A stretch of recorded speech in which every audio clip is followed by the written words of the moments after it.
Good Erev Shabbos, Columbus. Thank you so much for tuning in to today's daily dose of digital Torah inspiration here at Sinai Studios, Judaism Today. Sometimes when we think about our problems, we think the best solution is just to stop, just to cut it out. If I'm eating too much, we're just going to cut it out. If I'm, engaged in something I shouldn't be doing, just going to stop. The Ishbitzer in Mea Shiloah has a tremendous idea, which I think can really inspire our Shabbos this week. We're all familiar with the leper, the Metzorah in this week's Parsha. He speaks too much Lashon Hara. He's punished by God with saras, with biblical leprosy, kicked out of the camp. And one would think that the antidote for his inappropriate speech would be to be quiet, just not to talk anymore.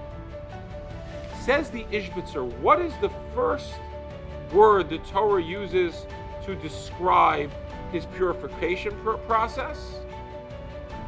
The Torah says, Zos tiyeh Torah ha-Metzorah, the Torah of the Metzorah.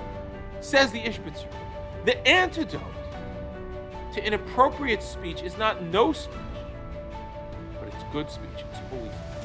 And that when we redirect the incredible, uniquely human, uniquely spiritual characteristic of speech towards teaching Torah and learning Torah and sharing Torah, that is the true antidote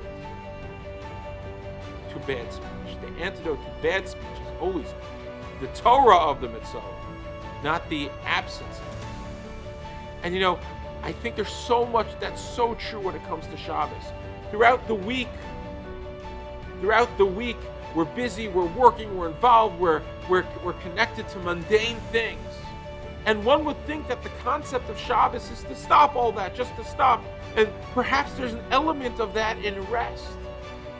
But Shabbos is so much bigger. Shabbos isn't only about stopping the mundane activities of the week, but it's about tapping into a wellspring of holiness and reimagining what our life can be throughout the week through tapping into the holiness which inheres in Shabbos. Take that with you this Shabbos, tap into a davening, tap into your Shabbos meal, tap into a zemer, and elevate not only your Shabbos, but your holy week. I hope you enjoyed that episode of Judaism Today.